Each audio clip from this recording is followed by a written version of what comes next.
بالله من الشيطان الرجيم. بسم الله الرحمن الرحيم.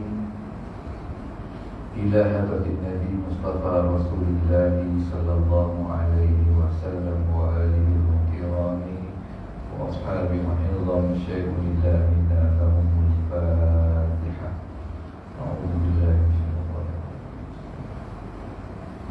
الحمد لله رب العالمين الرحمن الرحيم مالك يوم الدين إياك نعبد وإياك نستعين اهدنا الصراط المستقيم صراط الذين أنعمت عليهم غير المغضوب عليهم ولا الضالين. بسم الله الرحمن الرحيم. الحمد لله رب العالمين والصلاة والسلام على أشرف الأنبياء والمرسلين وعلى آله وصحبه أجمعين.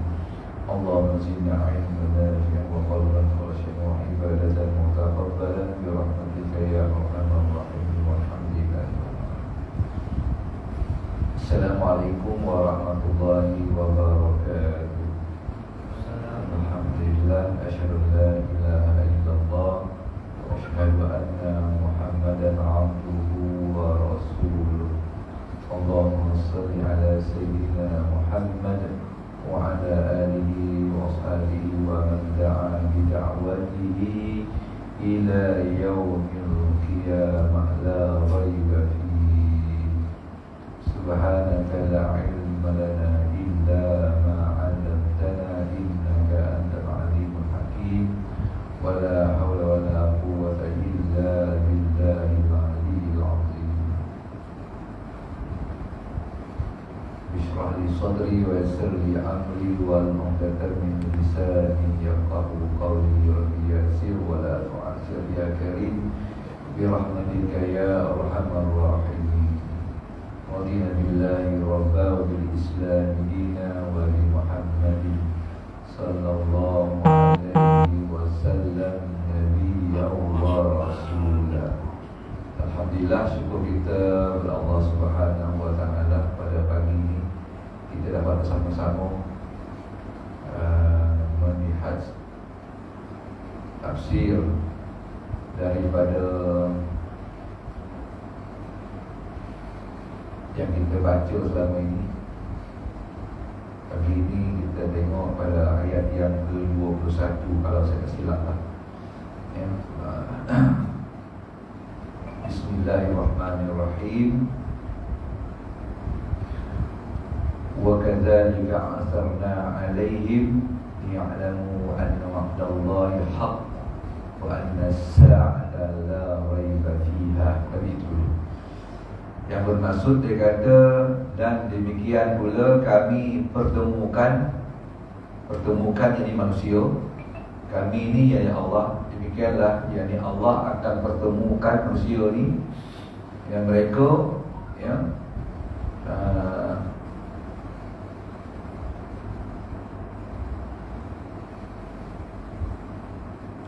di mana kita semua ni akan pergi bertemu Allah Subhanahu wa taala. Ada yang terdahulu, ada yang kemudian, tapi nya akan dipertemukan. Ini yang kita kongsikan dulu dalam kitab Ziarah Alam Barzakh. Kita pun baca banyak hadis bahawasanya setiap mereka yang tinggal dunia itu akan dipertemukan Allah Subhanahu wa taala. Walaupun kita tak kenal, tapi istilah kenal tak kenal ni tidak ada satu isu di Alam Barzakh. Di dunia ni memang perkara isu. Macam mana kita nak berjumpa sedangkan tak kenal dia. Tapi di sana bukan istilah kenal mengenal. Ia adalah satu susunan Allah Subhanahu wa taala. Dan yang kenal alhamdulillah lah, yang tak kenal pun akan kita bertemu dan bersua. Liya'lamu anna wa'dallahi haqq wa anna as-sa'ata la raiba fi. Dia kata di sana agar manusia itu mengetahui bahawa janji Allah itu benar dan bahawa kedatangan hari kiamat tidak ada keraguan padanya. Jadi apabila kita hidup di dalam bumi ini, kemudian kita mati, kemudian kita akan ditemukan di alam barzakh, alam menunggu, kemudian akan dibangkitkan semula di yaumul mahsyar, dan berlakulah segala perhitungan, hisab menghisab, dan akhirnya ditentukan di manakah mereka berada, sama ada mereka itu berada ke syurga ataupun ke neraka Allah. Itu semua adalah merupakan nak memberitahu bahawa janji Allah itu benar. Kenapa? Allah dah sebut kalau ini sekarang lagi. Masa kita ada di dunia ni Allah dah sebut dah. Tetapi oleh kerana perkara itu tak nampak, antara perkara ghaibiyat, perkara yang kita kena beriman sahaja, yang pergi tak balik-balik, nak tanya tak boleh, yang pergi terus pergi, tak ada khabar berita. Kita hanya membacanya, mengetahuinya daripada hadis Nabi SAW dan daripada firman Allah SWT. Bermakna kita beriman saja. Tidak ada kata-kata, cerita-cerita yang kita boleh dengar dengan telinga kita hari ini. Jadi semua itu akan dibuktikan oleh Allah Subhanahu wa taala. Liya'lamu anna wa'dallahi haq. Allah akan memberitahu bahawa janji Allah itu adalah benar. Apa janji dia? Janji dia bahawa akan berlakunya kematian, ada alam barzakh, benar. Adanya hari kebangkitan di yaumul mahsyar, akan kita lihat nanti. Dan juga adanya di sana perhitungan sirat dan sebagainya pun kita akan dipertemukan nanti. Jadi semua itu untuk membuktikan kepada kita, Allah nak buktikan bahawa janjinya benar. Wa anna sa'ata la raiba fiha, dan sesungguhnya hari kiamat itu adalah la raiba fiha, tanpa ada keraguan padanya. Jadi Syekh ni kata, bukan hanya seorang saja di kalangan ulama salaf mengatakan bahawa di masa itu para penduduk masih meragukan tentang hari kebangkitan, hari kiamat. Memang perkara gaib, tuan-tuan. Perkara yang tak ada boleh kita lihat dengan mata kita, cuma kita baca melalui hadis Nabi saja, maka ramailah yang orang meragukannya. Maka Allah tekankan wa anna sa'ata, sesungguhnya hari kiamat itu la raiba fiha, bukan perkara yang ada keraguan padanya. Jadi dikata sini ulama salaf pun mengatakan ramai di kalangan orang yang meragukannya. Ikrimah mengatakan di antara mereka ada segolongan orang yang berpendapat bahawa yang dibangkitkan hanya arwah. Ada juga orang berpendapat begitu. Mengikut pandangan cerita yang disampaikan Ikrimah, dia kata ada orang yang berkata bahawasanya dibangkitkan manusia ni bukan jasad dan tubuh, hanya ruh sahaja. Sedangkan jasad tidak dibangkitkan. Ini kata pendapat Ikrimah, mengatakan ada orang yang berpendapat demikian. Maka Allah Subhanahu wa taala mengirimkan para pemuda-pemudi itu sebagai hujah. Maka ditunjukkan Allah, belum lagi kiamat, tapi Allah dah tunjukkan satu peristiwa yang tak boleh dicapai oleh akal untuk memahaminya. Orang tu mati bukannya sehari dua, bukan tidur, tapi dianya berkurun ratusan tahun. Kan kita baca sebelum ini kan. Kemudian dihidupkan dianya. Ini menunjukkan bahawa Allah mampu membuktikannya. Bukti kepada orang yang ragu-ragu tentang hari kiamat. Maka Ashabul Kahfi, kata Allah dalam cerita ini, sebagai bukti bahawa jangan diragukan hari kiamat. Ashabul Kahfi itu sebagai hujah bahawa Allah boleh buat apa sahaja yang Allah nak. Nak tidurkan orang tanpa makan minum beratus tahun, tak mati, tak ada, ya? Tidak ada masalah bagi Allah Subhanahu wa taala. Jadi apa-apa pun yang dikhabarkan oleh Allah nanti, orang yang mati ribuan tahun sehingga hancurlah tulang-tulang dia pun mampu dihidupkan semula di hari Yaumul Mahsyar. Bukti depan mata, walaupun belum kiamat, tapi telah pun dibuktikan dalam surah yang kita baca pada surah Kahfi ini. Dan tanda yang menunjukkan hal tersebut bahawa Allah membangkitkan jasad tenterum. Hidup betul-betul dia, pergi ke kedai dia, membeli barang, jumpa orang, sedar-sedar rupanya dianya dah berkurun lamanya, ya, dihidupkan balik. Para ulama menyebutkan bahawa ketika salah seorang daripada pemuda itu hendak berangkat menuju Madinah. Madinah bukannya Madinah Al-Munawwarah, bandar kepekan, ya, nak beli barang sebab dah rasa lapar. Mereka menyangka tidur sekejap je, kan? Dia pergilah ke Madinah, mana bandar. Pergi ke bandar guna membeli sesuatu makanan yang mereka perlukan. Sebab mereka rasa tidur sekejap je, kalau bangun nak pergi ke pekan. Ia mengubah dirinya dari keluar dengan langkah yang sangat hati-hati hingga sampai di kota itu. Mereka menyebutkan bahawa nama pemuda yang berangkat ke kota itu adalah Daksus. Daksus nama pemuda itu. Dia kata, kau lah baik bukan, pergi beli apa yang patut. Apalah kita ni. Tapi mereka masih lagi mengatakan ingat tidur sekejap, sedangkan dah ratusan tahun. Pergi beli. Daksus ni pun pergilah. Ia menduga bahawa dirinya masih belum lama meninggalkan kota tersebut. Dia ingat baru pagi tadi, petang sahaja. Jadi tak apalah, dia pun berhati-hatilah. Kenapa berhati-hati tuan? Kenapa dia berhati-hati keluar nyuruh-nyuruh? Kenapa? Takut orang kenal dia. Sebenarnya orang tak kenal dia dah. Orang dah tak kenal dia. Dia dah beratus tahun. Dia ni generasi ratusan tahun. Orang yang ada di bandar tu bukan lagi keturunan dia. Orang dah tahu kurun dah. Jadi dia menyangka di bandar tu ada patih dia, pacu dia, akan kenal dia nanti. Jadi dia pun hati-hati lah, kan? Ada mungkin member dia yang kenal dia. Itu sangkaan dia. Sebab dia menyangka pagi tadi keluar, petang ni tidur tadi keluar dari barang. Sedangkan di bandar seluruhnya bukan cucu lagi dah, tak cicit apa lagi generasi tu, kan? Dah ratusan tahun. Menunjukkan bahawa dia tu menyangka-nyangka orang di bandar tu orang sezaman dengan dia. Jadi keluar tu berhati-hati, maka menyamalah dia. Tak keluar tak boleh sebab perut lapar nak makan. Maka dia menyamalah, berhati-hatilah dia supaya orang tak kenal dia. Sebenarnya di bandar tu dah kurun lamanya. Jadi dia dah orang dah abad atau apa-apa.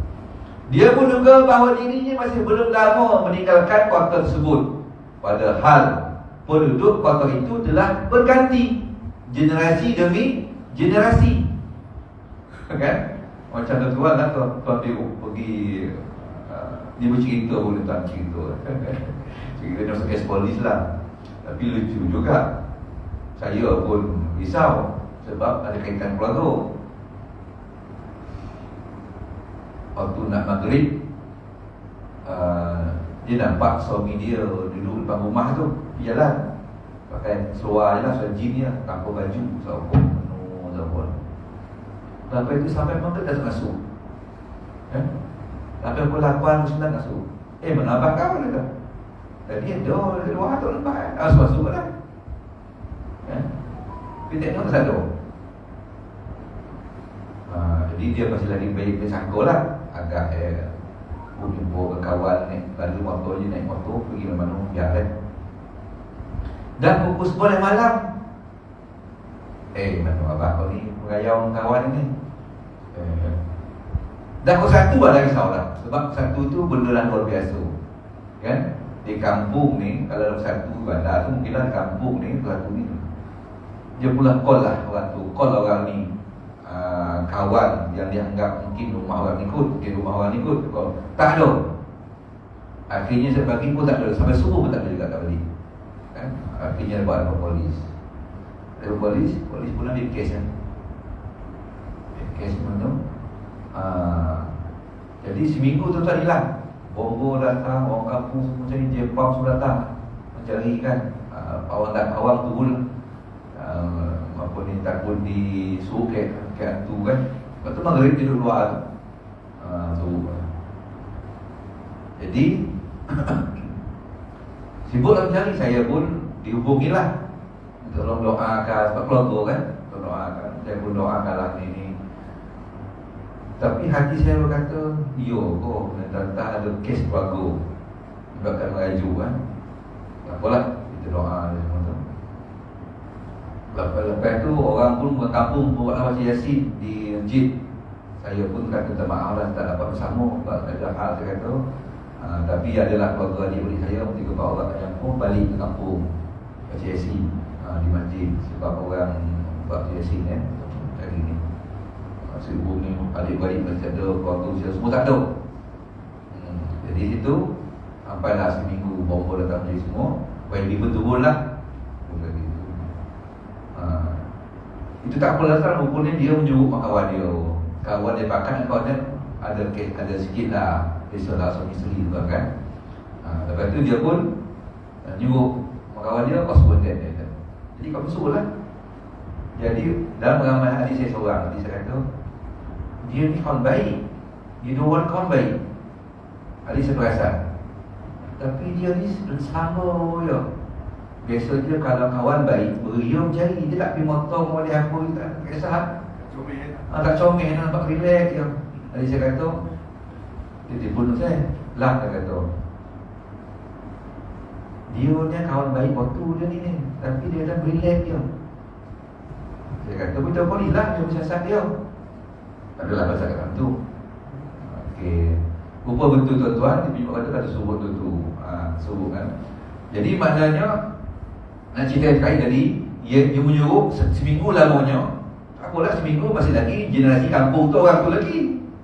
Kan? Satu hari muncul baliklah dari rumah. Jadi yang isteri pun hubunglah dah lidah kata dah risau tu. Kan? Dah risau. Tapi maknanya seminggu hilang tu masih lagi orang kampung orang yang sama. Lepas tu dia baik pun dia hati tengok kan. Tapi Ashabul Kahfi ni dia menyangka pagi tadi keluar, ni dah sonjo kota. Sangkaan dia begitulah sekejap saja. Jadi dia menyangka bahawa orang bandar itu orang yang sama. Sebab itu dia berhati-hati supaya tak ditangkap. Sebab itu waktu itu maknanya raja memaksa orang supaya menerima agama yang mensyirikkan Allah Subhanahu Wa Taala. Dia ni nak tak nak dia bersama diri dia lari. Nak selamatkan akidah dia, tak nak dipaksa menganut agama raja. Jadi keluar tu tak boleh sebab nak cari makanan dah lapar. Keluar pula orang kenal dia, pada sangkanya begitu. Rupanya telah berubah generasi demi generasi, abad demi abad. Umat demi umat.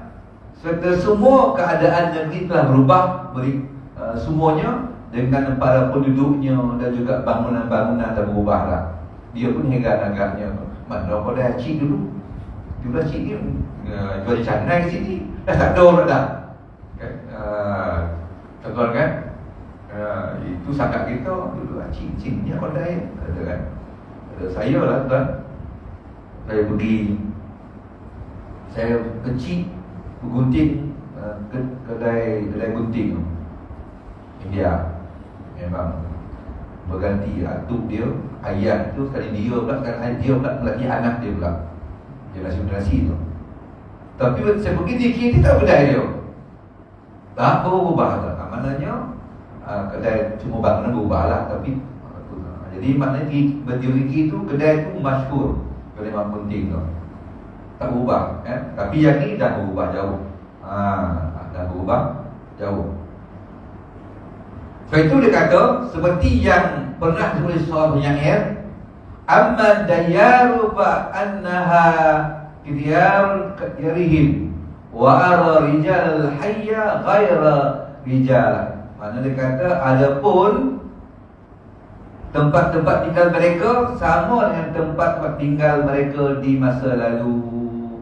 Hanya orang-orang yang menghuninya bukanlah orang-orang yang dahulu. Ini disebutlah bandar itu sama, tak berubah.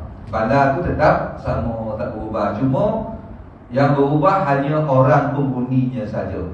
Ini ada syair mengatakan dia keluar tu masih lagi dia menyangka orang itu sama.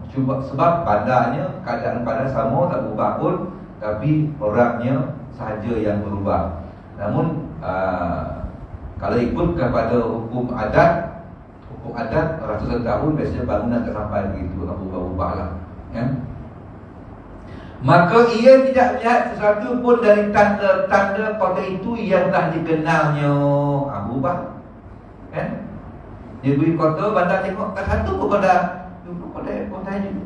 Nanti cantik sini, tapi dah lain pula. Semua tak kenal dah. Tokoh-tokoh tu dia dah lain tempat lain. Dah lain. Kota lain. Dia kata dah. Tiada seorang manusia pun yang mengenalinya. Semua orang tak tahu dia. Tak tahu ya. Yalah, pakai dia pun mungkin orang heran kan. Pakai dia pun orang heran. Ini pakai zaman itu ni pakai. Tapi orang tak heran, mungkin dia pelakon pun kan. Macam saya itu pergi hari pakai sambutan, maknanya tamadun Kemelayuan, ya. Semua diminta pakai tajak. Bodilah tajak kan, ya Rabbi mahal tajak tu, kan. Saya nak beli lengkap, beli sekali dengan keris semua. Keris dia yang biasa, standard encik, yang standardnya ada lebih. Tak payah. Ada harga yang 2,000 keris, tak payah. Saya tanya dia, dia sewa tak? Sewa tak ada sini, dia beli. Nak sewa juga lah kan. Saya beli tajak, saya beli busana sahaja, kan. Dan yang adalah kori lah. Sampai sana ada orang jual kori. Saya tengok kori tu adalah air. Pakai pun malu sebab sarung ni plastik. Tak payahlah. Nanti maknanya tajak kan main kan, busana kan main. Kalau kori plastik, tak payah. Tapi harga pun mahal juga, 70 lebih harga kan. Ya Rabbi. Tapi yang lain-lain tu, yang panjang, yang berkelok 7 semua tu harga ribu-ribu kan. Sajalah pergi orang semangat. Baik. Jadi dia tengok orang dah kenal dia, baik dari kalangan orang-orang khususnya maupun kalangan awamnya. Orang pemimpin pun dah bertukar lah. Orang awam pun dah tak ada lagi dah. Generasi dia dah berlalu. Dia nampak kebingungan. Dia pun dah kebingungan. Setelah kampung Setelah kampung, saya ingat lagi masa saya di Mesir. Saya pergi Mesir tahun ngaji 5 tahun tak nak balik. Belajar biasanya balik, habis besok balik kan. 5 tahun 5 kali balik, sampai tahun 2 kali balik. Saya tak pernah pergi, habis belajar, saya balik. Saya kahwin pun di sana. Saya minta izin dengan mak, ayah, kahwin sana, kata dapat duit, kata ini. Maka kata terpulangkan pun lah.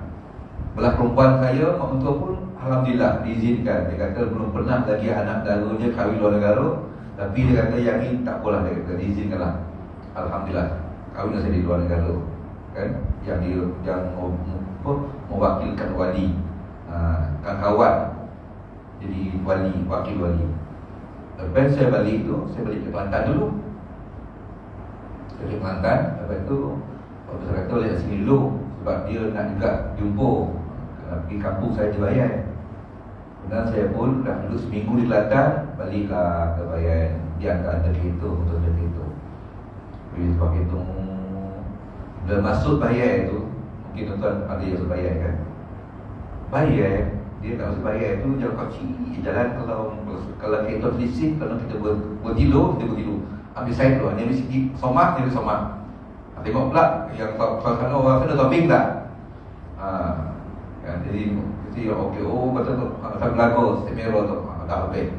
Macam itulah bayar ni, dia tak kecil, tak besar. Jadi itu saya pernah sekali beli bayar. Pakcik tu saya rasa brain tak perlu makan sangat, menurun. Saya lain. Selekor je keluar, jumpa saya. Ni selekor tu menurun. Saya boleh mendaki saya tekan minyak lah kereta. Dia pun selekor menurun ke sosok kereta. Siap kat situ. Dia brake tak pakai, dia langsung sosok tu. Dia tengok siap pulau dia. Macam mana? Kan jadi auto saya kata nak haji, dia kata betul ke jalan ni? Betul ya. Yang bimbang dia kata kau dah lama tak balik, dia kata ubah. Kampung Bayan tu tetap tak ubah, sekejap lagi. Walaupun Pokok getah dah hilang, timbul sawit, tapi jalannya, mana selepohnya, mana bukitnya saya kenal. Tapi yang ni dia dah kebingungan sebab tengok dah berbeza, bangun aku dah tak ada kan. Kebingungan dan berkata kepada dirinya sendiri, barangkali saya terkena penyakit gila atau sambut syaitan atau dalam mimpi. Dia kata, aku ni gila kok. Aku ni dah ada orang lain dalam tubuh aku, atau aku ni mimpi ke ni, dia kata. Dia tengok, dah lain tengok semua, mana orang dah lain kan. Begitulah keadaan dia kan. Tetapi ia menjawab sendiri, demi Allah, saya tidak tertimpa satu pun dari itu, dan sesungguhnya kota ini baru saya tinggalkan kemarin sore.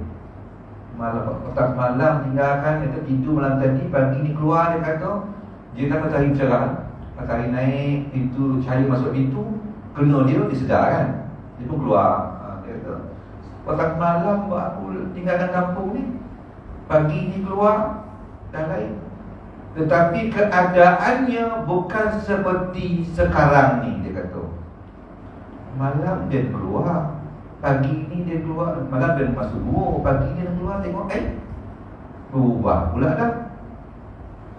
Lalu ia berkata kepada dirinya, sebaiknya saya selesaikan urusan saya dengan segera, lalu meninggalkan kota itu. Dia kata, tak apalah, biar lalu, yang penting beli makanan, habis tu tinggalkan kota ni, masuklah gua balik. Kawan dah tunggu dalam gua tu, lapar tu. Kemudian ia mendekati seseorang yang sedang menjual makanan, dan ia menyerahkan dari barang tadi, menyerahkan uang yang dibawanya kepada penjual makanan itu. Lalu ia meminta kepadanya agar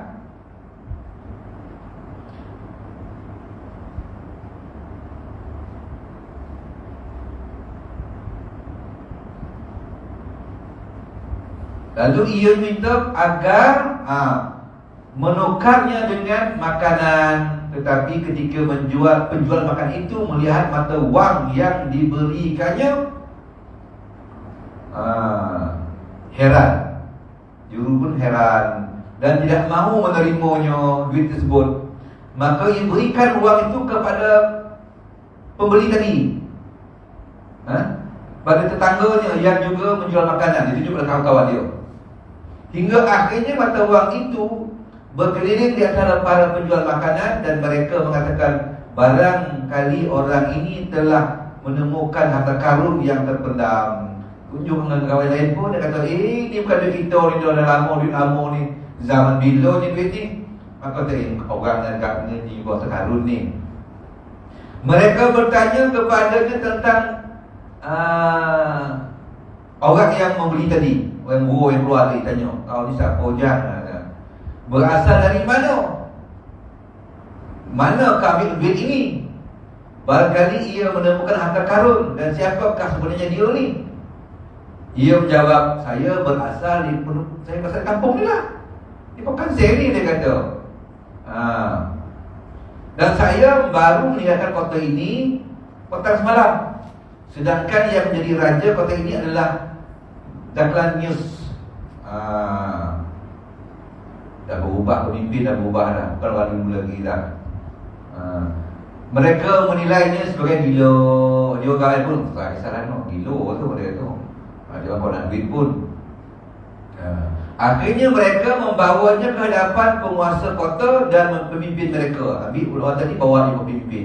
Lalu pemimpin kota itu menanyanya tentang dirinya dan urusannya serta kisah dirinya.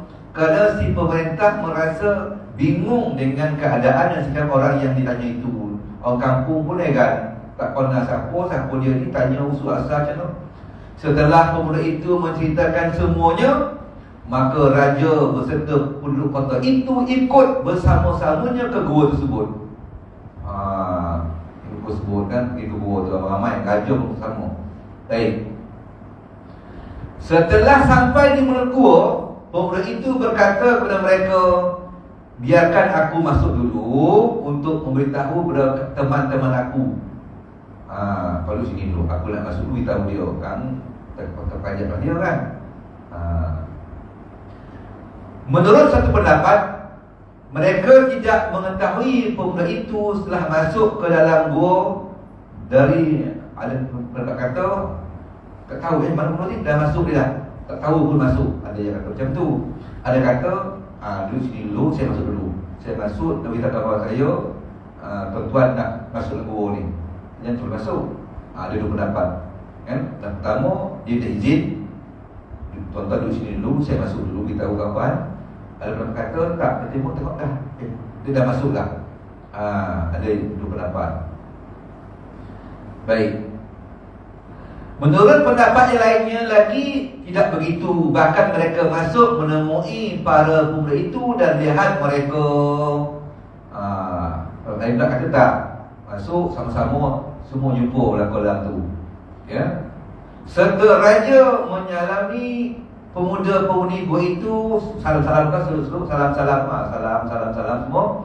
Saat itu raja kota tersebut beragama Islam. Waktu tu dah Islam dah. Dulu masih lagi, dulu raja terpaksa ikut agama lain.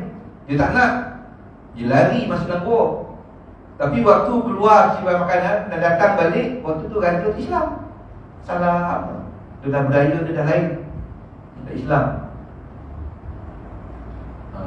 Namanya Yandusius, dah lain pada nama dia. Para pemuda itu merasa gembira dengan kedatangan raja yang Muslim dan mengajaknya berbual-bual, kan? Santai. Sesudah itu mereka nak keluarlah, nak berpisahlah. Lalu kembali ke tempat berada mereka dan Allah mewafatkan mereka untuk selamanya. Dah berbual-bual tadi, maka raja pun dengan orang yang ramai balik ke masing-masing, tinggalkan dia dalam gua tu. Bila orang keluar saja, raja keluar, maka Allah pun wafatkan dia. Wafatkan dia. Maknanya sempatlah dia berbual berjumpa tu, ikut cerita ini. Saya pergi ke gua tu tuan-tuan, ya. Tak besar, tak besar sangat. Mungkin tuan-tuan jangan pergi ke. Tapi walaupun bagaimanapun, bukanlah benda tu pasti. Gua itu cuma ramai kalangan pakar sejarah mengatakan itulah gua je. Sebab berdasarkan kepada cerita Al-Quran, matahari naik dan pintu gua itu menghadap pada arah matahari naik. Maka bila matahari naik, cahaya masuk dalam pintu kena pada orang yang tidur tadi. Sebab semalam dia datang petang, matahari dah bagi hilang. Tadi dia masuk gua pintu sini, maka maknanya matahari dah belakang, maka tak ada. Bila tidur malam tu, kononnya lah tidur kan, sebenarnya berapa tahun tidur, dah berapa kali matahari naik kan, kita sedar juga. Tapi kali ni dijagakan, Allah kirimkan cahaya matahari untuk Allah gerakkan dia, ya. Itu.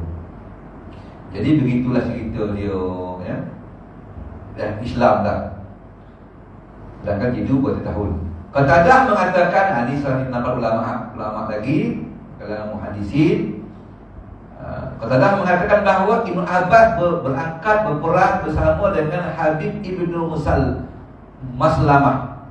Mereka melewati sebuah gua di negeri Romawi dan mereka melihat tulang belulang manusia di dalamnya. Ada yang mengatakan bahawa tulang belulang itu adalah milik para pemuda penghuni gua tersebut.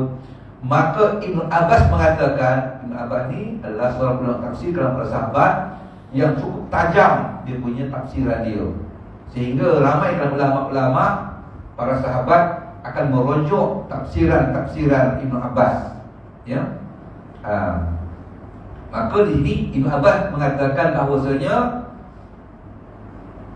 sesungguhnya tulang belulang mereka telah hancur sejak lebih 300 tahun yang silam. Demikianlah apa yang diriwayatkan oleh Ibnu Jarir. Ada mana tengok ni tulang ni Ashabul Kahfi ke? Bukan, kata Ibnu Abbas. Ini bukan Ashabul Kahfi. Tulang belulang Ashabul Kahfi dah hancur dah Rasulullah dulu. Bermakna yang dijumpa tu di Romawi tu bukan. Ya. Tulang belulang itu bukan. Tapi saya pergi tu, tuan sekalian, memang tak ada tulang belulang juga. Cuma tulang rekaan saja. Tulang rekaan tu diletakkan situ, tapi maknanya bukan tulang yang itu. Ini tulang tipu untuk nak real. Jadi bila kita bawa orang pergi, kita nak tahu sejarahnya. Nak kata inilah dia tulang anjing kitmir itu, jangan. Itu tulang yang didatangkan kemudian untuk merealkan apa tu. Inilah tulang Ashabul Kahfi. Silap. Itu yang mutawif ini, yang membawa orang ziarah ni kena tahu cerita. Dan bila cerita pada orang yang mungkin dia bawa tu dengan betul dan tepat. Jangan kata ini tulang dia, mana tulang dia? Ini tulang dia, ada tulang dia ni. Jangan tuan kan. Tidak, haji, ajar. Ini tulang kemudian yang bukan original. Tulang tu dah hancur dah, tak ada lagi dah. Ini tulang yang didatangkan untuk menunjukkan real. Macam tu cerita kan. Replika. Barulah orang tu tidak tulangnya. Tapi kalau kata, pernah saya berterikat sikit pendapat dengan kawan dulu. Dia pun bawa pelajar pergi ke makam kubur Syafi'i.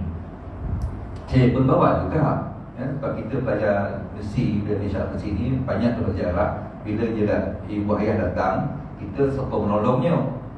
Menolong tu dah maksud tuan-tuan, bila dah habis tolongkan dia dulu kita duit. Sebab kita pelajar kan. Memanglah kalau tak bagi duit kita umpet lah. Jadi kita suka saya menolongnya, bawa jalan ini kan. Okey. Jadi kita pun buat jalan. Jadi berlakulah saya khilaf pendapat dengan sahabat saya ni. Sebab dia kata inilah tapak Nabi SAW. Saya pun tegur dia lepas tu. Tak adalah tegur depan, tak ada tegur. Ni jaga maruah dia. Lepas tu saya berhenti dengan dia di kedai. Syekh dia, anda tak setuju minta beritahu kepada bukan bermakna saya dia dapat customer, saya tak dapat, bukan tu. Tapi biar betul. Tak betul Syekh anda kata kita dapat seorang. Sedangkan di situ Kila ni dikatakan. Dalam bahasa Melayu dikatakan. Bila dikatakan, kita belajar tu dikatakan benda tu tak yakin. Sebab itu dia ambil pendapat kila. Dikatakan ini tapak Nabi sallallahu alaihi wasallam. Begitu. Jadi benda tu tapi kalau ni tapak Nabi kan adalah yang ni cium sudah kan. Kalau tak macam tu, sebab kita kata ini tapak Nabi, maka adalah orang letak tangan dan cium tangan dia. Sedangkan dikatakan, supaya bila sebut dikatakan, dia lain pandangan. Sebut ini tapak Nabi, lain pandangan, lain tanggapan orang. Jadi saya kata intan yang kali bawa, kata dikatakan. Sebab ditulis itu kila, bukan kola. Dia kata tak, ini pasti dia tak sudah lah. Ya, berbeza pendapat lah saya dengan dia. Saya dengan dia berbeza sedikit itulah. Saya kata dikatakan. Baik. Jadi Nabi kata, dia kata ini bukannya tulang Ashabul Kahfi dah hancur, kata Nabi dah lama dah. Dah lama. Maka dia kata wa kadzalika asarna alaihim, juga bermaksud dan demikian pula kami pertemukan manusia pada dengan mereka. Di sini maksudnya ialah ada dua. Pertemukan, maka raja dan juga orang bandar ni datang ditemukan dalam gua tadi. Jika maksud itu, ada juga bermaksud demikian. Maknanya orang tadi keluar ke bandar, lama heboh nak cerita sampai ke raja pun siapa dia, oh ni pergi ikut follow dia, dan ditemukan kumpulan orang semasa yang diketuai raja dengan kumpulan Ashabul Kahfi. Wa kadzalika asarna alaihim. Kenapa ditemukan? Untuk membuktikan bahawa Allah berkuasa. Jangan kan, yang ni pernah buat di kiamat pun Allah mampu buat. Dah hancur berulang pun Allah boleh hidupkan balik. Yakni sebagaimana kami buat mereka tidur, lalu kami bangunkan mereka dalam keadaan utuh, dan kami melihatkan mereka kepada orang yang datang. Kan? Allah hidupkan dia, tapi tak makan, tak minum, jasad tak rosak. Hukum akal mengatakan tak minum, tak makan dia bila, betul kan? Tapi saya pernah di Mesir dulu, bawa jenazah. Pak kita ni bila meninggal sedih lah. Kan tak kisahlah dia orang Kelantan, orang Sembilan, pada tu belum meninggal tu kita sekawan kita. Sebab kita di merantau ni satu keluarga. Sebab itu saya bila time raya kita pergi belakang tuan. Oh jom itu. Macam jadual ni ingat. Hari ni rumah Kelantan. Ini rumah Kedah. Memang pelajar Kelantan kalau buat rumah terbuka jangan fikir untuk pelajar Kelantan. Makan dia. Dia masak kena lebih. Dia kena tahu pelajar Malaysia zaman saya ada 5,000. Tak boleh dia kata terbuka jamu raya hanya untuk pelajar Kelantan saja. Tulilah, bentanglah beno. Tak kisah. Saya dulu antara orang yang punya faham. Saya semua faham seperti itu. Rumah Kedah seperti itu. Kalau kita kan, jom bila aku kita study dah malam tidurnya. Jadi raya. Tapi raya paling besar sekali di kedutaan. Kedutaan Malaysia ni memang tempat orang kita di kampung lah. Raya Mama Ayah. Kedutaan orang memang kita raya. Sebab apa? Sebab di kedutaan ni biasanya dia akan buat jamuan besar. Besar makan banyak. Dia sewa kemah, tu makanan pun mewah. Siapa tak lebih rugi. Tapi kalau di mana negeri ni dia minum satu je. Tanya minum apa dia?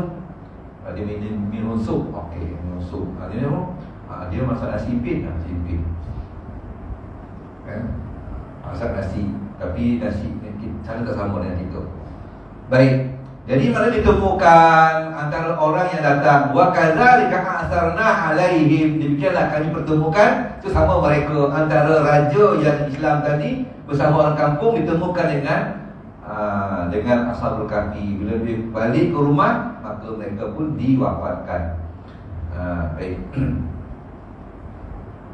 Kemudian dia kata, kalau lihat lagi firman Allah Subhanahu wa taala ayat itu, dia kata liya'lamu anna wa'dallahi haqq wa anna as-sa'ata la raiba fiha idh yatanaza'una bainahum amrahum, agar mereka itu mengetahui bahawa janji Allah benar dan bahawa kedatangan hari kiamat tidak ada keraguan padanya lagi. Ketika orang-orang itu berselisih tentang urusan mereka, iaitu apa katanya? Sehubungan dengan masalah hari kiamat, di antara mereka ada orang-orang yang percaya dengan ada hari kiamat dan antara mereka ada yang tidak percaya. Maka Allah menjadikan munculnya para pemuda-pemudi itu kepada mereka sebagai bukti bahawa Allah mampu mengadakan hari kiamat. Alhamdulillah kan, zaman tu Allah tunjukkan betul. Ada yang percaya kiamat, ada yang tak percaya. Jadi Allah tunjukkan mereka, tengok. Kita hari ini beriman sajalah dengan ayat Allah dan Nabi SAW. Namun tuan-tuan, kalau zaman saya sebelum tak tahu bila, wallahu alam, tahu bila, tak lupa lah. Ada seorang penulis surat khabar. Dia ni diberi ruang dan soal tulisan tu tulisan dia. Saya suka membacanya sebab nak tahu dia berfikir macam mana, fikiran dia.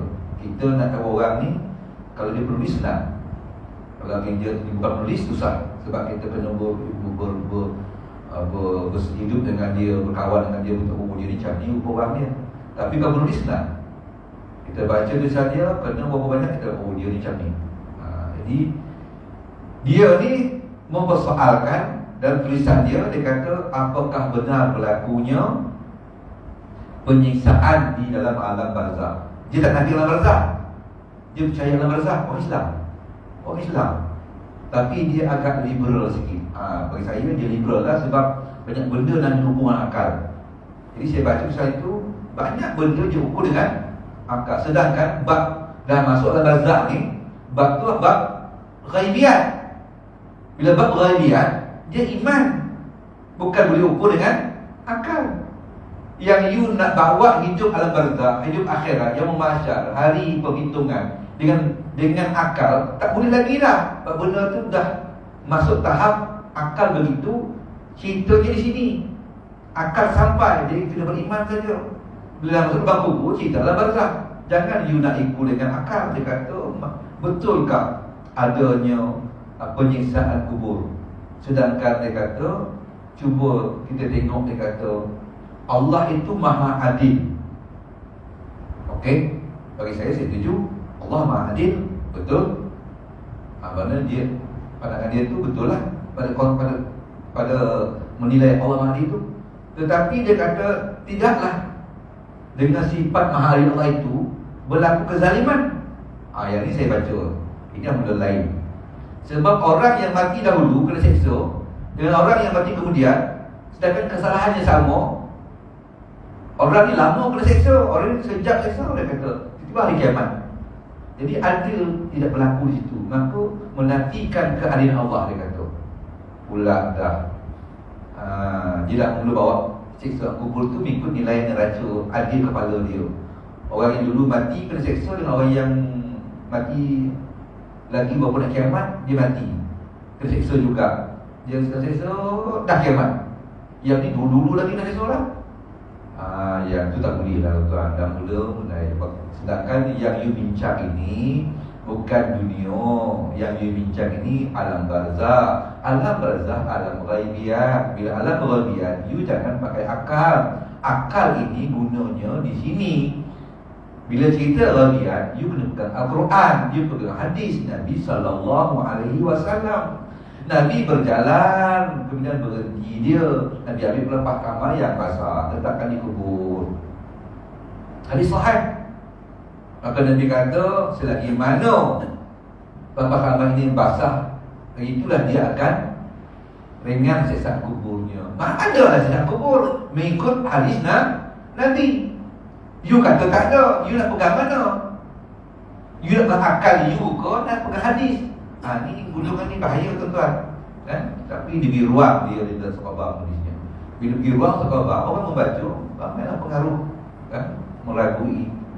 Sedangkan hukum satu lagi, yang keduanya, untuk kita menilai adil Allah tidak boleh dengan akal.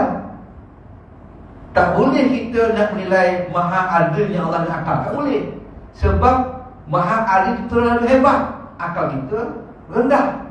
Benda yang sisi rendah, tak usahlah akal dengan maha adil. Bateri kereta tuan-tuan, ketika diskom bateri dia lalu kecil, nak jump boleh? Tak boleh. You sisi rendah, yang rosak ni mesti besar. Tunggulah yang sebaya letakkan dia baru boleh kita connectkan wajah itu. Kalau nak rosak nanti bateri you tu yang nak di apa ni besar sisi dia. Itu pun tak boleh. Ini kan pula akal nak cuba menilai timbang tara adilnya Allah. Mana boleh ya. Jadi sedangkan dia tak faham Allah itu sifatnya mukhalafatul lil hawadis. Jadi jangan cuba nak nilai dengan akal kita. Adil Allah tak sama sekali dengan adil makhluk. Neraca adil Allah lain, neraca adil makhluk lain. Memang lain sebab Allah itu mukhalafatuhu lil hawadis. Jadi pun nak dibawanya adil akal, cari dia punya akal dengan adilnya Allah. Ini lama kena sesok, yang ni semacam sesok, maka Allah tak adil. Mana boleh? Itu bukan hujah, tapi sebenarnya dia jahil. Baik, sikit tinggal 5 minit lagi. Baik. Kemudian faqala bunu alaihim bunyan rabbuhum a'lamu bihim. Orang-orang itu berkata, dirikanlah sebuah bangunan di atas gua mereka. Tuhan mereka lebih mengetahui tentang mereka. Maksudnya apa tuan-tuan? Maksudnya ialah, marilah kita tutup pintu gua mereka dan biarkan mereka dalam keadaan seperti itu. Itulah pendapat yang diambil waktu itu. Macam mana ni? Kita nak bawa dia keluar ke?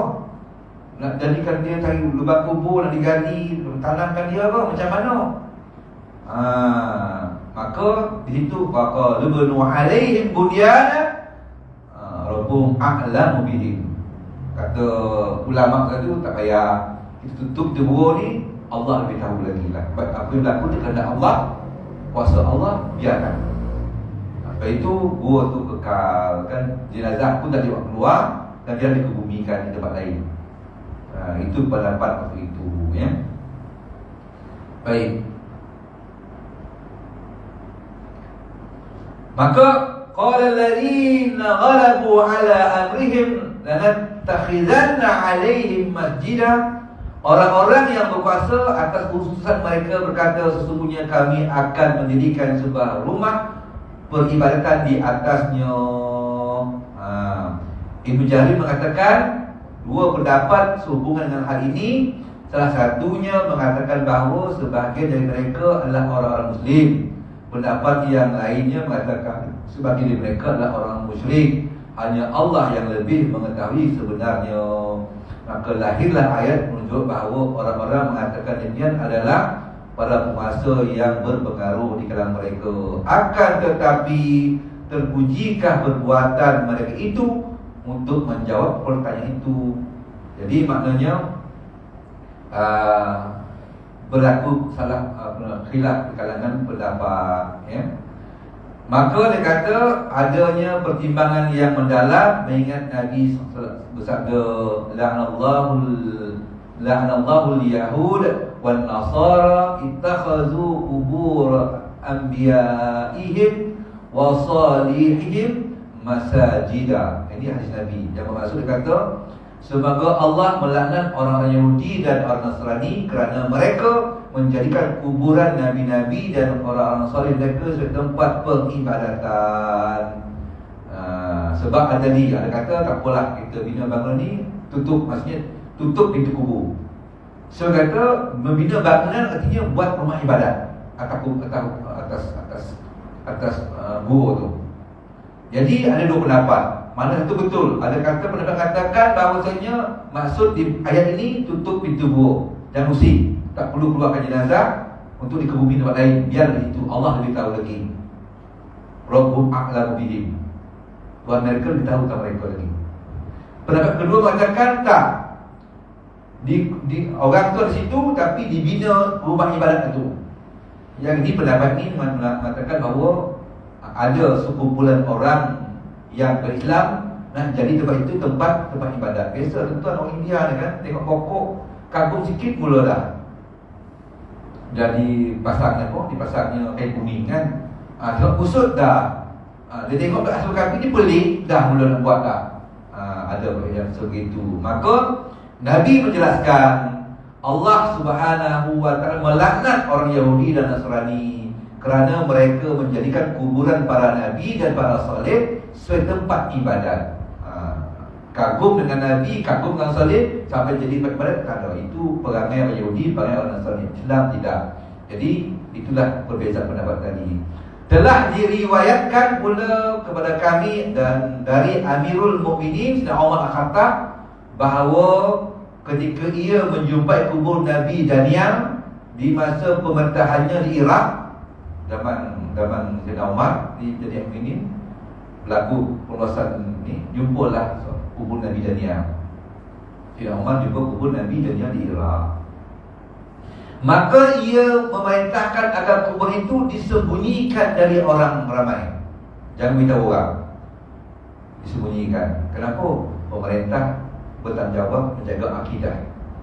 Pemerintah bertanggungjawab menjaga akidah. Takut nanti bila tahu orang akan buat benda-benda macam-macam khurafat yang membukan sehingga menyalahi syarat, maka saya nombor tak nak macam tu. Itu tuan-tuan, saya pergi ziarah kubur Imam Nawawi.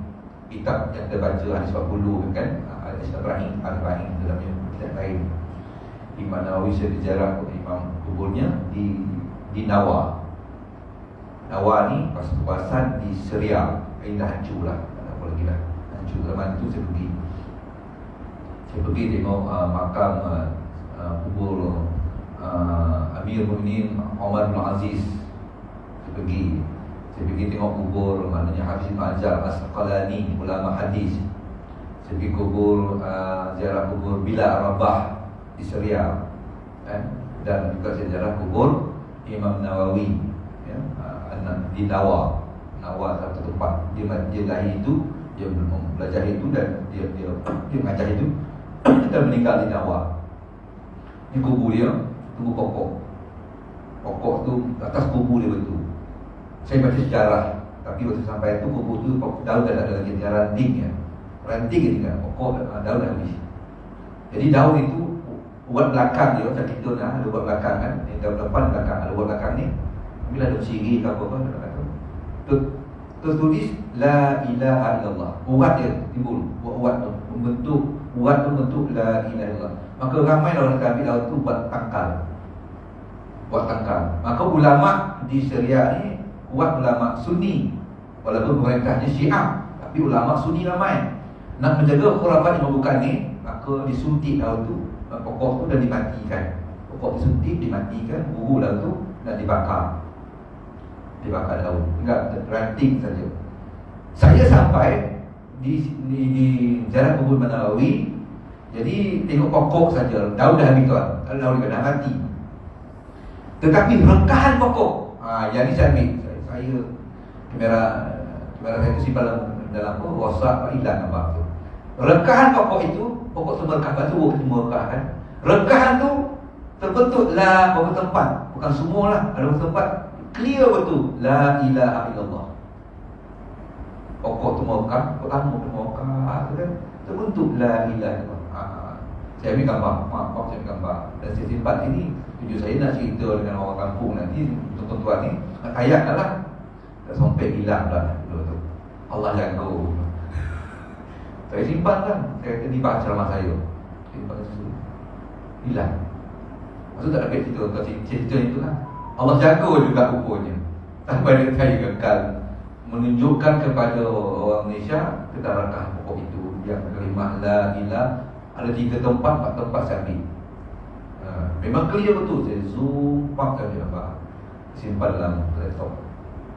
Tapi Allah izinkan hilang. Macam mana hilang apa? Itulah dia kan. Saya bercerita je tak tunjuk lah. Dia saya tunjukkan dengan tuan. Dia tunjuk berhaya pun tengok komputer saya, tapi tak hilang. Baik, sekali lagi Sayyidina Umar kemudian tu sembunyikan, dan batu-batu bertulis yang mereka temukan di tempat itu agar dikuburkan. Jadi maknanya sampai batu-batu itu pun dihilangkan. Sama berlaku dengan ketika Sayyidina Umar melawan Baitul Maqdis. Saya pergi Baitul Maqdis, tengokkan batu tu kan, batu tu yang mana nak ikut Nabi tu kan, terangkat tu kan. Saya tengok, saya pergi. Dia bukan di masjid tu, dia dekat yang kuning, kubah kuning di bawah tu. Masuk dalam tu. Saya masuk. Dipasang tiang tu tak besar sangat lah. Batu tu besar tu tuan. Sikit besar lagi, besar dua kali lagi. Tapi besar. Dibentuk dinding, ditemukan dinding dengan dia. Saya baca sejarah, dinding tu kemudian datang Sayyidina Umar waktu dia tawan ke Maqdis, dan dia cari tempat tu dan dia korek. Dia korek dan dia buat pasir tu. Bila jumpa tu tengok batu tu terletakkan pasir. Sayyidina kata tak, ini batu tergantung. Dia minta kata korek lagi. Dia mula tak jumpa kan, korek jumpa batu. Bila jumpa batu, nampak batu terletak pasir lah. Lama tak korek lagi, sampai akhirnya korek, sampai jumpa batu tu tergantung macam ni. Tergantung, tak ada apa yang menyokongnya. Kemudian sahabat kata, ambil kayu letak bawah dia. Sahabat pun ambil kayu letak bawah dia. Jadi nampak macam batu tu tak tergantung lah. Tapi bila zaman bertukar, saya pergi tu, dia dah disimin, dia buat dinding. Jadi maknanya dan dinding tu ditemukan dengan batu tu. Jadi nampak tak nampak lah batu tergantung. Cerita saja kita baca batu tergantung. Kalau orang nak tengok betul tak betul tergantung, bentuk dinding tu. Sayyidina Umar pernah buat, dikorek simin batu apa sih tu, dan dia tengok memang betul tergantung. Kemudian ada sahabat ambil kayu letak bawah dia. Kayu tu bukan menahan batu tu, cuma action saja, menunjukkan bahawa seolah-olah pada masa kasar batu tu tergantung sebab ada kayu. Zaman saya pergi dah tak ada kayu tu, tapi simin dan dinding dilengkapkan. Ini dinding, ada batu. Maksudnya ada saya duduk bawah ni, batu atas tu, tapi dinding ada. Jadi kita nampak dalam mata kasar kita, batu itu melekat pada dinding. Sebab itu dia tergantung. Sedangkan tidak. Kalau butuh dinding ni, batu tergantung. Satu lagi keajaiban yang berlaku, Allah tunjukkan. Itu kalau pergi ke Baitul Maqdis, ada dua pendapat ulama. Ada kata haram pergi ke Baitul Maqdis, ada kata harus. Haram Baitul Maqdis sebab kita bawa duit ke sana memperkokohkan ekonomi orang Yahudi. Sebab ekonomi dia pegang. Kita duit dia datang Malaysia ni bawa 4,000 ke 5,000 ke habis sana, maka kita mau ekonomi dia. Yang harus mengatakan kita datang nak tunjuk bahawa itu milik kita. Bila datang ziarah, bila tak datang ziarah, bermakna hilanglah syiar kata balik itu milik orang Islam. Tapi bila datang terus menunjukkan bahawa itu milik kita, bukan milik orang Yahudi. Dan dia pun tak dapat nak halang. Dan kita pun boleh ceritakan apa yang berlaku di Baitul Maqdis, bawa keluar balik.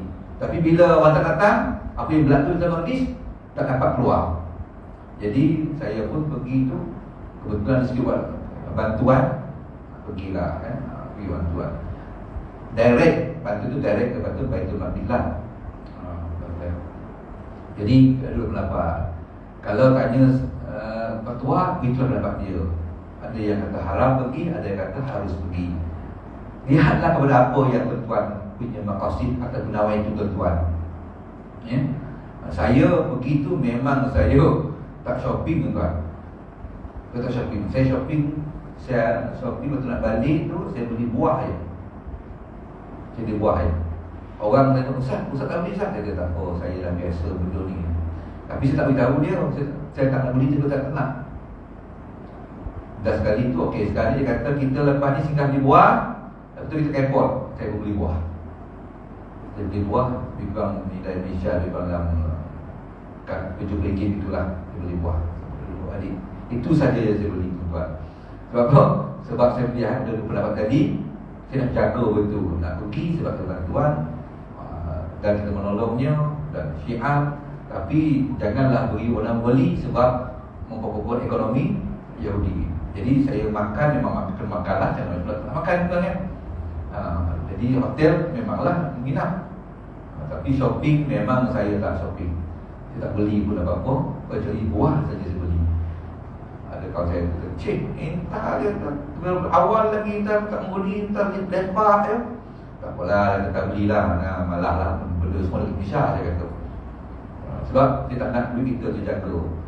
Tak rugi tak beli pun, tak apa, memang lah. Tanya. Sebab saya jaga duit saya jangan mengalir mudah-mudah kepada orang Yahudi. Baik, dan hadis tu nanti kita masuk kepada ayat ke-21 surah Kahfi habis, ayat ke-21 cerita tentang maknanya akhirnya bertemu jugalah orang dalam gua dan orang luar itu ditemukan Allah, dan itu membuktikan orang gua itu diwafatkan, orang luar diberikan ilmu tentang bahawasanya hari kiamat bukan benda yang ragu-ragu, pasti akan berlaku sebab ditunjukkan di mata kepada mereka dalam peristiwa Ashabul Kahfi, yang mana Allah mampu menghidupkan semula orang yang tidur ribuan tahun, ratusan tahun, tapi tetap tegak tubuhnya segar bugar, sedangkan maknanya tak makan tak minum. Waktu ini dia tidak mati dan menunjukkan bahawasanya itulah kuasa Allah Subhanahu wa ta'ala. Banyak berlaku di negara kita. Di Mesir dulu saya cerita tuan yang meninggal kubu baru tu, kubu lama dah penuh, kubu baru yang pertama ayah perempuan tinggi 9 meninggal kan. Saya orang buat waktu jenazah tu. Bukan saya seorang lah, ramai lah, tapi saya turun juga lah. 2 tahun lepas tu ada ayah perempuan meninggal, tapi kelantan. Saya turun juga sebab kita ni satu keluarga, tak kira kelantan 9, turun juga. Dan saya tengok jenazah di sebelah tu, patutnya ilmu yang kita belajar, jenazah dah lama ni kepek. Dia punya kapal tu kepek sama tanah lah. Sebab dah berlumur tulang, tapi tak bulat ni. Bulat ni tuan, bulat tadi jenazah tu. Kita tengok, kita tak bernilah singkat tengok jangan perempuan kan, boleh. Kalau jenazah hormat maruah dia, dia tengok, dia kata keluar tu orang jenazah tu bulat lagi lah. Bila meninggal? Lama dah itu meninggal tu. Itulah kelebihannya Allah kepada dia. Wallahualam. Bismillahirrahmanirrahim. Alhamdulillahirabbil alamin wassalatu wassalamu ala asyrafil anbiya'i wal mursalin wa ala alihi wa sahbihi ajmain. Allahumma zidna 'ilman nafi'an wa qalban khashi'an wa ibadatan mutaqabbalan bi rahmatika ya arhamar rahimin. Walhamdulillahirabbil alamin.